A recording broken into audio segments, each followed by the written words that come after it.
संघर्ष fast news सदैव आपल्या सेवेत। महाराष्ट्र दिवस या महाराष्ट्र दिनासाठी सर्वप्रथम ज्या 107 हुतात्म्यांनी आपल्या प्राणाची बली दिली, आपल्या सगळ्यांना कल्पना असे संपूर्ण हिंदुस्थानात असं एकमेव महाराष्ट्र हे राज्य आहे ज्याला महाराष्ट्र म्हणून संबोधलं जातो।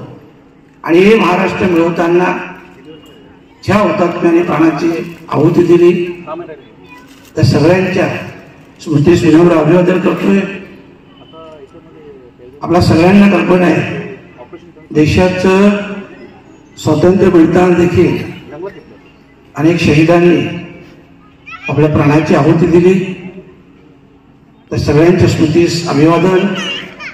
आज ह्या ठिकाणी महाराष्ट्र दिनाचं औचित्य साधून माऊली प्रतिष्ठान अध्यक्ष संतोष भाऊ शिंदे यांचे सर्व सहकारी यांच्या वतीने आयोजित आजी माजी सैनिकांचा कृतज्ञता सोहळा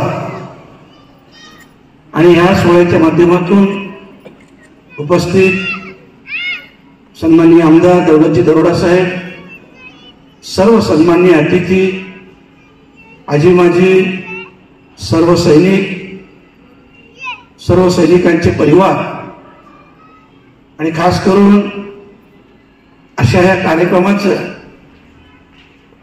योग्य अशी टिप्पणी करण्यासाठी उपस्थित सर्व पत्रकार बंधू, सर्वात प्रथम तर महाराष्ट्र दिनाच्या शुभेच्छा आणि खास करून संतोष भाऊ शिंदेचं अभिनंदन करतोय। मी नेहमीच बोलतोय की लहानांपासून तर तरुणांपर्यंत संतोष शिंदेचे कार्यक्रम हे नेहमीच चालू असतात, परंतु यावेळेस हा खूप आगळा वेगळा कार्यक्रम। जेव्हा भाऊनी मला सांगितलं की मामा असा असा कार्यक्रम मला घ्यायचा आहे, मला देखील ती कल्पना आवडली आणि मी भाऊना बोललो तर तुम्ही नक्कीच हा कार्यक्रम घ्या, तुम्ही या तालुक्यापुरता घ्या, भविष्यात मी या जिल्ह्यासाठी कार्यक्रम घेईन। तर खूप चांगला कार्यक्रम, असा दिवस मी एक राजकीय नेता म्हणून नाही बोलत, पण असा दिवस आमच्या भागात कधीच येत नाही की जे या देशाचं रक्षण करतात आणि त्यांचं अभिनंदन करण्याची वेळ ही माझ्या आयुष्यात तरी कधीच आली नाही।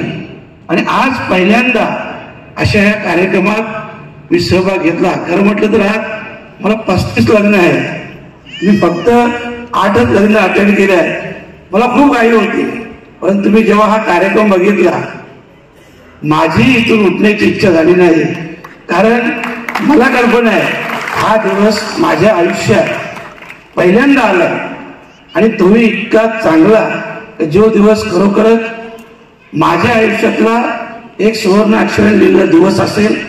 आणि आपला हा फोटो नक्कीच आपण सर्व सैनिकांसोबतचा फोटो 10 दिवसानंतर आयुष्यभर माझ्या कार्यालयात आणि माझ्या घरात तुम्ही पाहाल, असा हा अविस्मरणीय फोटो असेल।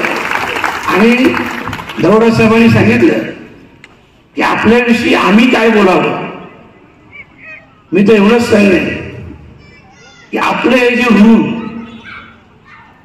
भारत मातेवर बोलणार नाही, पण भारत मातेच्या आम्हा सगळ्या सुपुत्रांवर, सर्वसामान्य नागरिकांवर आपले हे जे ऋण आहे हे ऋण आम्ही कधीही फेडू शकत नाही, असं हे ऋण। तर आता आमच्या एका भगिनींनी सांगितलं,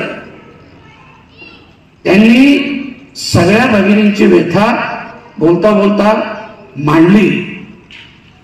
आणि ही जी खरोखर तर आम्ही बघतो एखाद सण उत्सव असेल, जर 1 घंटा जरी लेट गेलो 1 तास तरी बायको अगोदर वाट बघत असतो प्रेमाने, नंतर तेवढ्याच गोष्टी सुचवतो, कारण तो सण असतो, उत्सव असतो।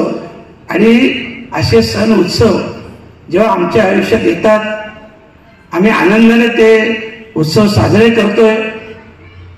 आणि त्यावेळेस नक्कीच आपलं खूप मोठं योगदान, तर आपण या देशाची सीमा सांभाळता, पोलीस आमच्या अंगणात, आमच्या गावात, आमच्या शहरात आमचं रक्षण करतात.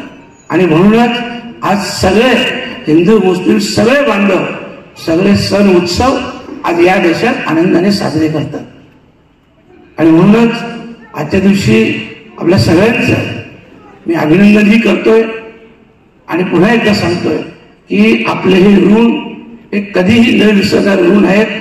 आणि नक्कीच पुढच्या वेळेस मी देखील संतोष भाऊंच्या पावलावर पाऊल ठेवून हा कार्यक्रम नक्कीच आयोजित करेन.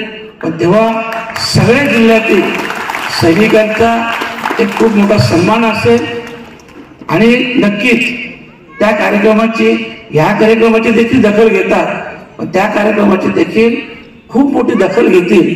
कारण आपण पाहिलं असेल हा मीडिया युग आहे, इथे खूप ऍडव्हर्टाईजला महत्व आहे.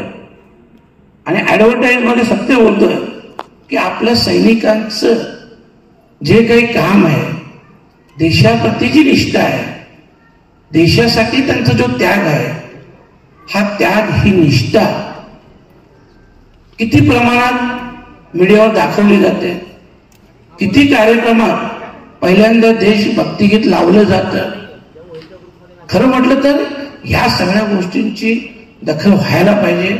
जेव्हा दखल होईल, जेव्हा आमचे तरुण ते याविषयी जागृत होतील, तेव्हाच ते याविषयी आकर्षित होतील आणि आणखी जास्तीत जास्त प्रमाणात या देशातील तरुण या सैनिकांमध्ये सहभागी होतील. आणि म्हणूनच मी आजच्या दिवशी अभिनंदनही करेन, आपले ऋणही व्यक्त करेन आणि सगळ्यांना महाराष्ट्र दिनाच्या शुभेच्छा देखील देतो. रजा घेतो. धन्यवाद. जय हिंद, जय महाराष्ट्र.